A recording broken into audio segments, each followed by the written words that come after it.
South Africa's history is deeply woven into the fabric of exploration, commerce, and struggle. Its story is one of transformation, shaped by a series of extraordinary events that have left an indelible mark on its soul. The very first people to inhabit this southern part of the African continent were the indigenous Khoisan, who had sustained themselves through millennia as hunter-gatherers and pastoralists. Their rich cultural heritage is preserved on the walls of countless caves throughout South Africa today. They were followed by the gradual Bantu migration over a period of approximately 1,500 years, from the 1st to the 16th century. Some groups in this multifaceted movement of peoples and cultures over many centuries split off and settled along the way, while others kept going. The Swazi in the north, the Zulu towards the east, and the Xhosa in the south, reshaping the human landscape. Some of the Khoi intermarried with the Xhosa, while others dispersed into the Kalahari and Namibia. In the 15th century, European explorers began to navigate the sea route from Europe to India, navigating the treacherous waters around the majestic Cape of Good Hope, aptly named the Cape of Storms, as it became the graveyard for nearly 300 ships.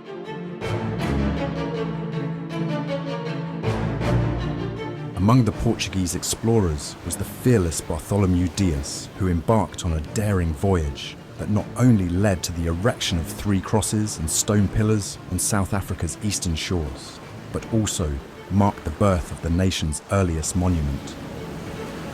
But it was Vasco da Gama who unlocked the maritime path to India when he anchored in 1497 on Christmas Day in the natural harbour of Port Natal, known today as Durban. Portuguese armadas followed, ferrying the riches of the East to Europe, igniting not only a flourishing trade, but also the imagination of those enchanted by the exotic. Jan van Riebeeck's landing on the Cape's shores in 1652 marked the beginning of Dutch colonisation in South Africa. The establishment of a refreshment station for the Dutch East India Company laid the foundations for the first European settlement in the region, and marking the beginning of a complex and often tumultuous period of European expansion and interaction with indigenous peoples. The year 1658 witnessed a darker turn of events, with the arrival of the first shipment of slaves to serve as labour for the new settlement. Their importation from India, Ceylon, Indonesia and Madagascar continued until slavery was abolished by the British in 1834. But their stories and culture live on in the many surviving descendants living in the Cape today. In 1692, French Huguenots fleeing religious persecution in France added to the influx of European settlers. Then in 1795, the Dutch East India Company's role in the region came to an end with the colonisation of the Cape by the British. The Dutch-speaking settlers soon became discontented with British colonial rule, leading to their mass movement northeastwards in 1835 in search of autonomy and a new land, in an epic migration that came to be known as the Great Trek. Taking their families, cattle and farm workers with them, these intrepid Voortrekkers encountered many hardships as they travelled deep into the interior, settling in areas which later became the Orange Free State, Transvaal and Natal.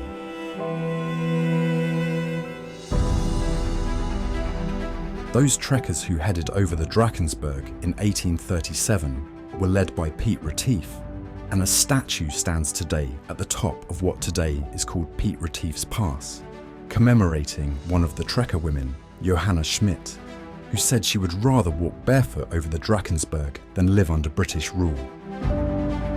Retief was so impressed with the region between the Drakensberg and the Bay of Port Natal that he determined to negotiate with the Zulu king, Dingaan, for land to be used as a Boer settlement. The request was granted after certain conditions were met, but when Retief returned to sign the deed of cession, Dingaan ordered the clubbing to death of both him and his entire party of 100 men.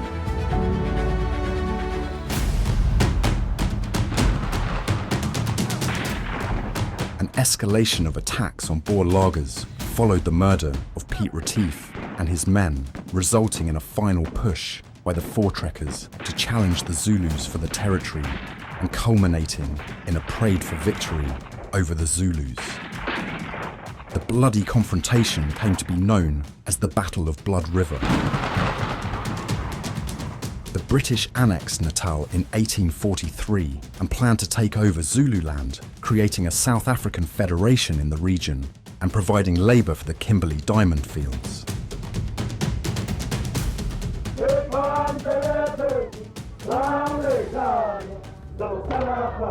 This gave rise to the Anglo-Zulu War in 1879, which included 7 battles over a period of 6 months, starting with the Battle of Isandlwana, in which they suffered a major defeat at the hands of the Zulus, although they succeeded in defeating the Zulus in the remaining 6 battles.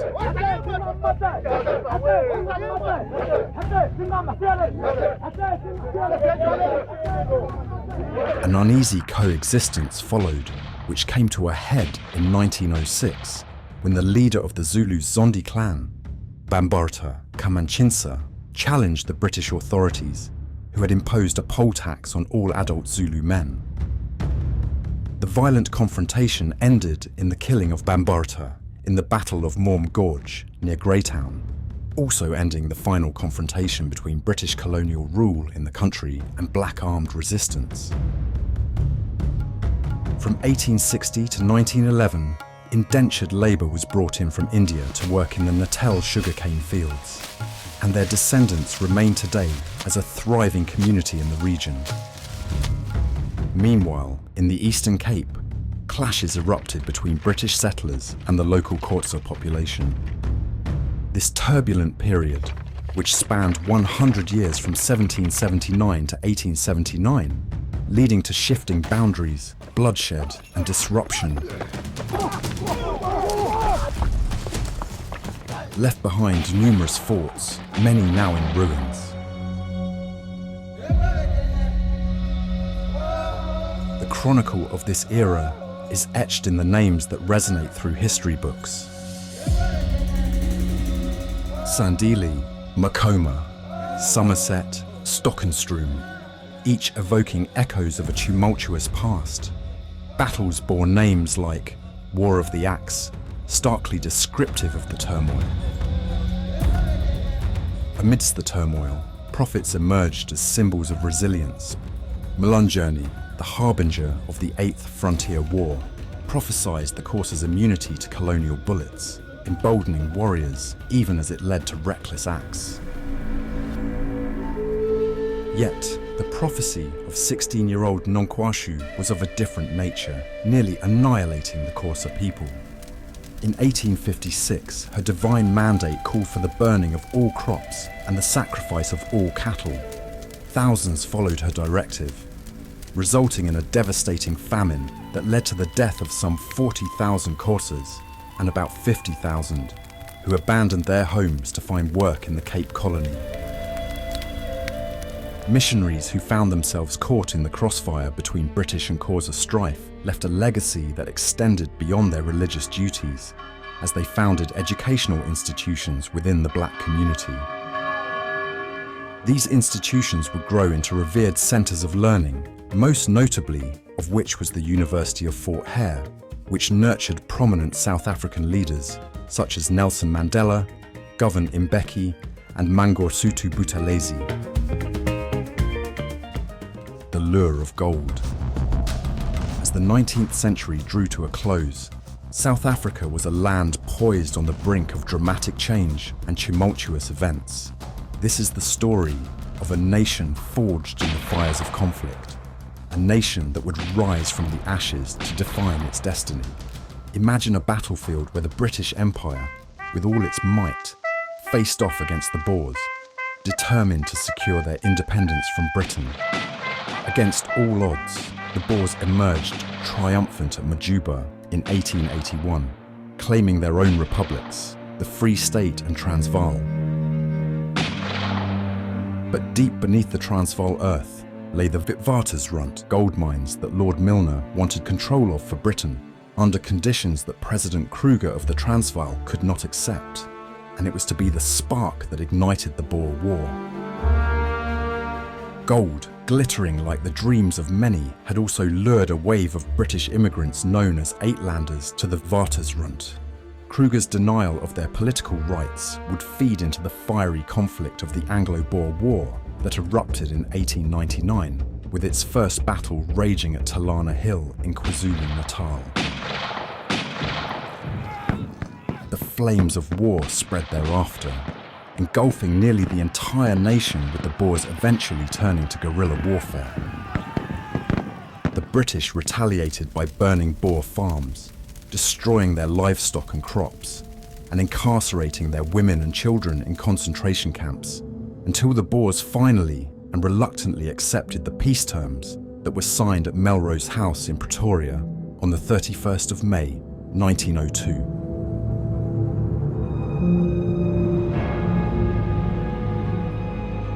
As the world transitioned into the 20th century, South Africa found itself at a crossroads. In 1910, the Union of South Africa was born, and with it, the external borders that define the nation to this very day.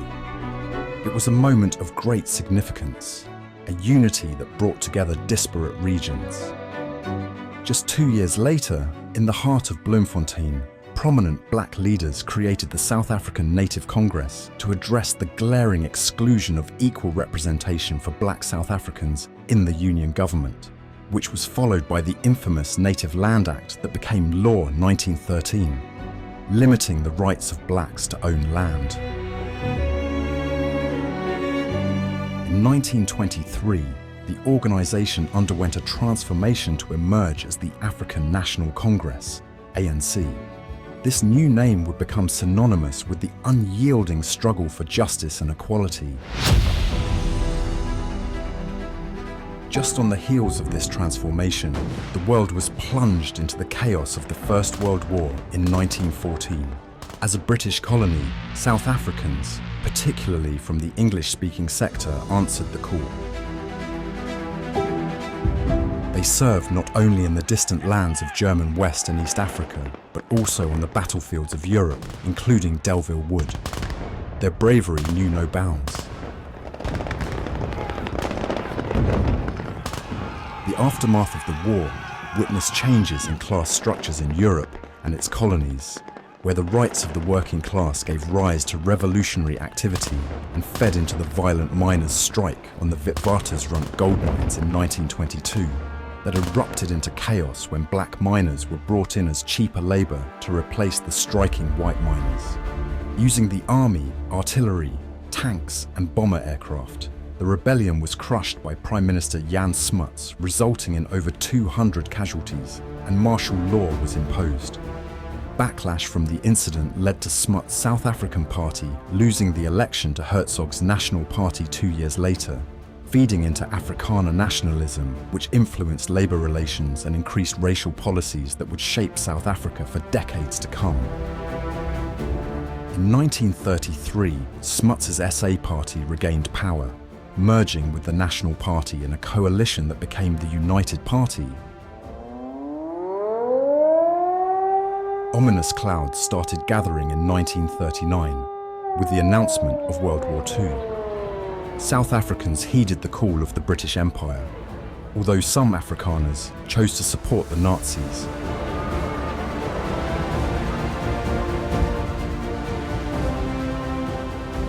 In the midst of this turmoil, Smuts, who served on the British War Cabinet in both World Wars, proved to be a statesman of unparalleled stature, guiding South Africans through the tumultuous years of World War II, in which South African troops served in North Africa and Europe, earning the respect and honour from their Western allies.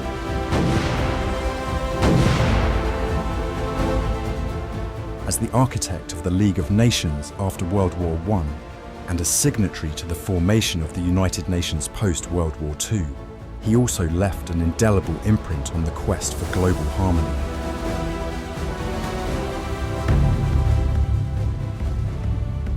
In the years that followed, there came a moment when shadows deepened, casting a long and oppressive pall over the nation, a moment that would forever mark its identity. The year was 1948, and the government of Jan Smuts was defeated by the National Party under Dr. D.F. Malan. It was a fateful year when apartheid, a policy of division and inequality, was introduced, leading to widespread oppression and resistance. Sharpeville's tragedy.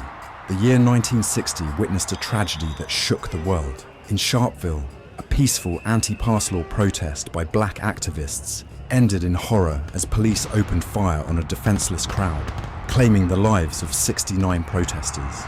In the aftermath of this tragedy, many activists travelled to other African countries to get military training and garner support to topple the apartheid regime. One of these leaders was Nelson Mandela, the head of the banned ANC. Mandela was arrested in 1962 and, during the Rivonia trial, was sentenced to life imprisonment on June 12, 1964. He was sent to Robben Island, where he spent 18 of his 27 prison years, and where, despite the harsh conditions, he continued his leadership and resistance against apartheid. 3 years prior to this, South Africa became a republic, severing its ties with the British Commonwealth. It was a declaration of independence that carried with it both hope and turmoil as the country had to grapple with mounting unrest in the townships through the next 2 decades. Soweto Uprising. In June 1976, a pivotal moment unfolded. The youth of Soweto took a stand against the imposition of Afrikaans as a medium of instruction in black schools. The protest rippled through townships across the nation and was met with force and tragedy as many protesters paid the ultimate price. The turbulent 1980s. The 1980s were marked by the border war in Angola and mounting unrest in South Africa's townships. The nation grappled with internal and external challenges that seemed insurmountable. But history has a way of reshaping destinies. In the last decade of the 20th century, the tides of change arrived, when the National Party president F.W. de Klerk played a pivotal role in both dismantling apartheid and releasing Nelson Mandela. Both he and Mandela were jointly awarded the Nobel Peace Prize for their roles in the peaceful transition to democracy in South Africa. In 1994, democracy dawned on South Africa's shores. A historic election echoed across the globe, heralding not just a new government in 1994, but an entirely new era. Nelson Mandela, an icon of peace and a Nobel laureate, assumed his rightful place among the legends of humanity. Sadly, however, Mandela's dream of a rainbow nation came short of its promise of a better life for all. 29 years and 3 further presidents later, the new dawn was beset with a host of challenges, leading many to view the country as a failing state under ANC rule's sluggish economic growth and escalating unemployment, poverty, corruption and crime. But while the country faces daunting challenges, it also possesses strengths: a developed infrastructure, a diverse economy, a vibrant civil society, an enormous tourism potential, a wealth of riches below its soil, and a democratic political system with a constitution that is founded on human dignity, equality, and the advancement of human rights and freedom. It is a nation whose politicians in the country's 2024 elections heeded the call of its citizens who voted for change, from a state dominated by one party to a democratic, racially diverse multi-party government of national unity that has a mandate committed to work for the common good of all its people in an enabling, prosperous environment unhindered by crime and corruption.